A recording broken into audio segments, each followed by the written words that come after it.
নমস্কার বন্ধুরা, SB academic সেন্টারের প্রত্যেকটা ছাত্রছাত্রীকে স্বাগততে। দেখতেই পারছি এটা ABTR test paper solve higher secondary অর্থাৎ ক্লাস 12-এর বই আছে, যেটা 2025 সালের এবিটিআর টেস্ট পেপার। তো আমাদের ছাত্রছাত্রীরা কিন্তু রিকোয়েস্ট করেছে যে স্যার আপনি ইকোনমিক্সটা সলভ করে দিন, ঠিক আছে।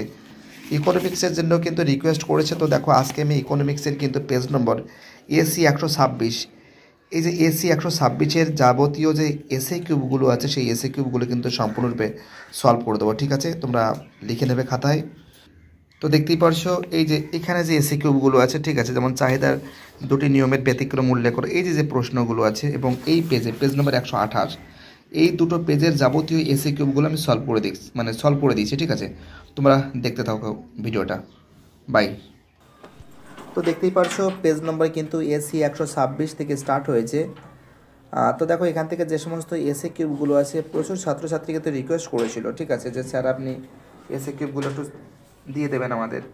তো দেখো তাদের জন্য কিন্তু আমি এসএ কিউবগুলো তোমাদের সামনে কিন্তু আমি তুলে ধরেছি।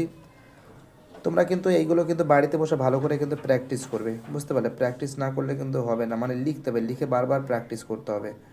আর ইকোনমিক্স সাবজেক্ট এমন একটা সাবজেক্ট, যদি একটুখানি যদি ভালো করে না বোঝো তাহলে কিন্তু কোনো কিছু লিখে আসতে পারবে না।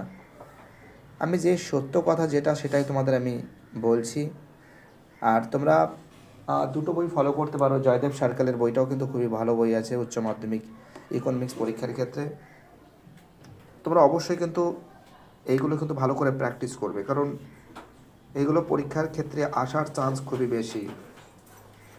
অনেক ছাত্রছাত্রী বারবার রিকোয়েস্ট করছিল যে স্যার আপনি এমসিকিউবগুলো সলভ করাচ্ছেন, স্যার আপনি শূন্যস্থান ট্রু ফল সব সলভ করাচ্ছেন, বাট এসএ কিউবগুলো কেন করাচ্ছেন না। তো দেখো সময় তো একটু সমস্যা আছে। কারণটা কি বলো তো? কারণটা হলো সামনে কিন্তু মাধ্যমিকের পরীক্ষা, তাদের জন্য এবিটিআর টেস্ট পেপারটা সলভ করতে কিন্তু অনেকটা সময় চলে যাচ্ছে আমার। তার জন্য তোমাদের এই পেপারটা আমি সলভ করতে সঠিকভাবে পারছিলাম না। বাট আমাদের ছাত্রছাত্রীরা প্রচুর চেষ্টা করেছে, তারা কিন্তু এটা কিন্তু আমাদের সামনে বা তোমাদের সামনে তুলে ধরেছে যাতে তোমাদের সুবিধা হয় পড়তে, বুঝতে পারলে কি বললাম। আর তোমরা কিন্তু বাড়িতে বসে কিন্তু ভালো করে পড়বে। ইকোনমিক্স বারবার পড়ে কিন্তু লিখতে হবে, না লিখলে কিন্তু এদের কিন্তু কোড ভাষা আছে, পল সায়েন্স, ইকোনমিক্স, ঠিক আছে, এগুলো তোমাকে কিন্তু পড়তে হবে, না পড়লে কিন্তু কোনো কিছু বুঝতে পারবে না। আর খুব শীঘ্র তোমাদের মোটামুটি 6 থেকে 7খানা সেট আছে মনে হয় ইকোনমিক্সের, আমি দেখতে পেরেছি 12-এর। এই 7খানা সেট কিন্তু খুব শীঘ্র ফটাফট করে কিন্তু সলভ করা হবে, ভয়ের কোনো কারণ নেই। আমরা যখন তোমাদের সাজেশন করেছি তখন এটাও আমাদের কর্তব্য আছে যে তোমাদের নোটসগুলো সম্পূর্ণভাবে ক্লিয়ার করে দেওয়া। আর আমাকে গতকালও অনেক ছেলেমেয়ে এসএমএস করেছে যারা 12-এ পড়ে বিভিন্ন অঞ্চলে, তারা কিন্তু আমাকে বারবার রিকোয়েস্ট করেছিল যে স্যার আপনি এসএ কিউবগুলো কবে সলভ করে দেবেন। তো দেখো আমাদের এসএ কিউব কিন্তু খুব তাড়াতাড়ি সলভ চলছে। এই মাসের মধ্যে আশা করি এসএ কিউব পুরো মোটামুটিভাবে টেনে দেবো, কারণ আমাদের টেক্সট বইয়ের অনেক কিছু সলভ হয়ে গেছে, ঠিক আছে, এমসি কিউবগুলো।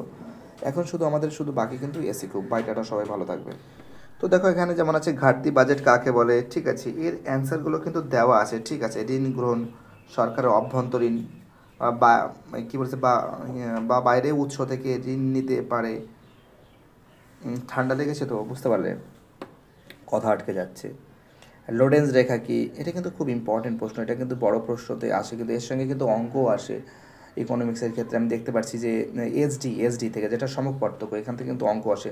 অঙ্কর সঙ্গে কিন্তু লোরেন্স রেখা আছে, এখান থেকে যে কোনো একটা করতে হবে। বাট আমার মতে তোমরা অঙ্কটা ভালো করে করবে, কারণ অঙ্কটা আমি অনেকবার করেইছি। তোমরা কিন্তু অনলাইনে সার্চ করলে অঙ্কটা পেয়ে যাবে, যে class 12 mathematics question paper solve সালের প্রশ্নগুলো 2015, 17, 18, 19, 20, 23 এইভাবে করে তোমরা যদি সার্চ করো তাহলে কিন্তু অঙ্ক এসডি যে সমক পার্থক্যের অঙ্কগুলো কিন্তু অনলাইনে পেয়ে যাবে, ঠিক আছে। কী বলছি বুঝতে পারছো? আর ডব্লিউএইচতে যোগদান করার ফলে ভারতের দুটি সুবিধা, এটা খুব ইম্পর্টেন্ট প্রশ্ন, কিন্তু খুব ইম্পর্টেন্ট প্রশ্ন, পরীক্ষায় কিন্তু খুবই আসে। তো দেখতেই পাচ্ছ বাণিজ্যিক নীতি পরিবর্তন, ডব্লিউটিএ যোগদান হওয়ার ফলে ভারতের কিছু পুরনো বাণিজ্যিক নীতির পরিবর্তন করেছে। ডব্লিউটিও থেকে কৃষি সুরক্ষা আইন নীতিগুলি কমাতে চাপ সৃষ্টি হতে পারে, যা কৃষকদের জন্য অনেকটা ক্ষতিকারক। তো এইগুলো কিন্তু ভালো করে কিন্তু প্র্যাকটিস করতে হবে। আর ভালো করে প্র্যাকটিস না করলে কিন্তু ইকোনমিক্স একটু সমস্যা হতে পারে তোমাদের। বাট আমি মনে করি কোনো সমস্যা হবে না, তোমাদের নোটসগুলো তো সম্পূর্ণভাবে দেওয়া হচ্ছে, ভয়ের কোনো কারণ নেই। আর বাকি যে সেটগুলো আছে সেই সেটগুলো কিন্তু খুব শীঘ্রই দেওয়া হবে, খুব শীঘ্রই কিন্তু সেটগুলো তোমাদের সামনে তুলে ধরবো আমি। ঠিক আছে, সবাই ভালো থাকবে আর চ্যানেলটার সঙ্গে যুক্ত থাকবে। Bye, tata.